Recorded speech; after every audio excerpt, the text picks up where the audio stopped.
Hey guys, I usually give you guys a spiritual message every day um, at the end of my fast, or I just do a video based off that.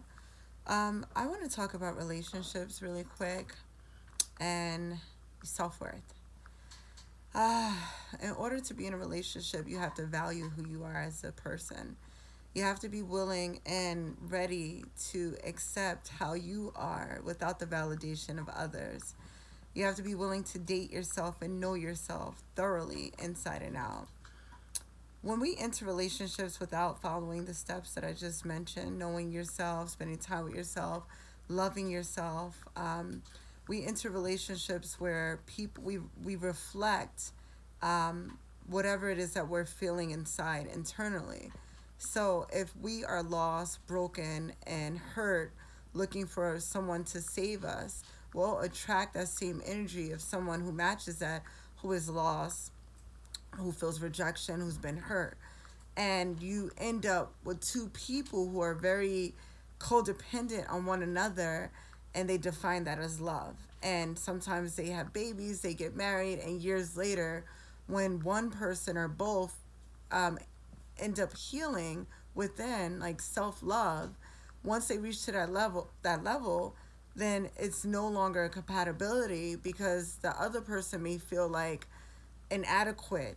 Sometimes people come into our lives because they see us as weak, they see us as victims, and they feel like they're our superhero. So it makes them feel validated, and it kind of it it's it makes them feel validated, and it puts a bandage over whatever their issues are within that they're dealing with.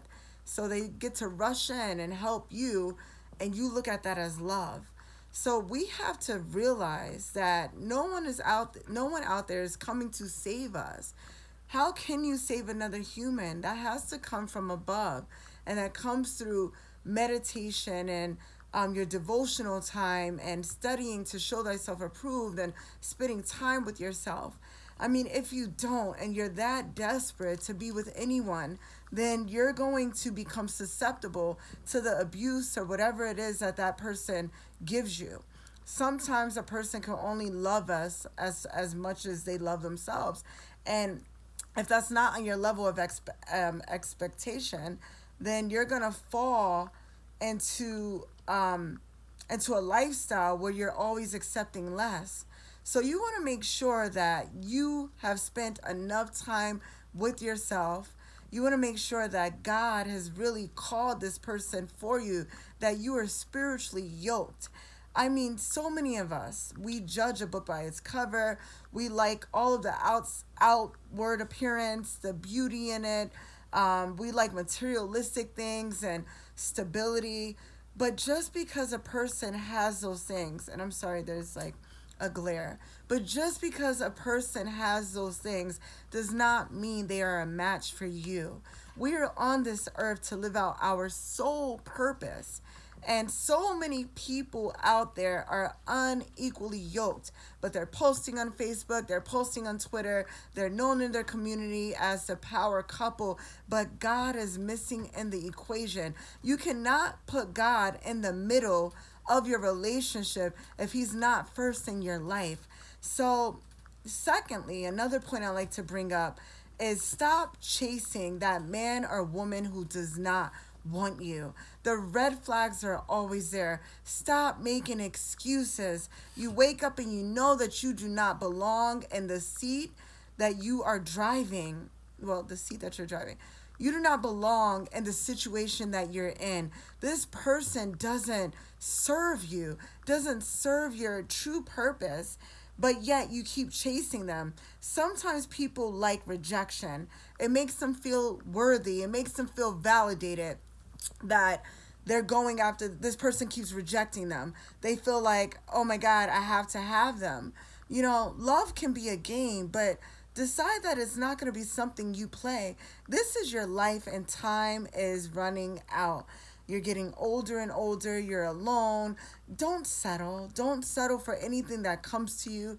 Don't chase that man or woman. A man or a woman who loves you will make time for you. They will sacrifice for you. They will pursue you. They won't make excuses when you say, hey, babe, I want to go out here to eat. Or, hey, babe, I want to go do this event. I want you to come with me. They will show you off. They won't hide you. They'll brag about you. Every moment of the day, they'll think about you. And I know that we have our busy schedules. So some people may be very busy at work, but they'll make time to send you that text. They'll make time to buy you flowers. They'll make time to make that phone call, even with their hectic schedule. So don't settle for people and their excuses. If that man or woman is not ready, then let them go. What you truly need is out there for you. But we have to stop plugging ourselves into computers that don't belong to us, that are not our equal match, and downloading their mess. Because when we become intimate with these energies, we begin to download their energies, and it occurs in our healing process, in our healing journey. And now we have all of their junk on our spirit, and now we're even more confused than ever, and now we're displaying these attributes, these characteristic traits that don't belong to us. And it's like, it's time to let it go. It's time to work on yourself and be alone. Even for married couples, if you're married, that does not mean you lose your identity.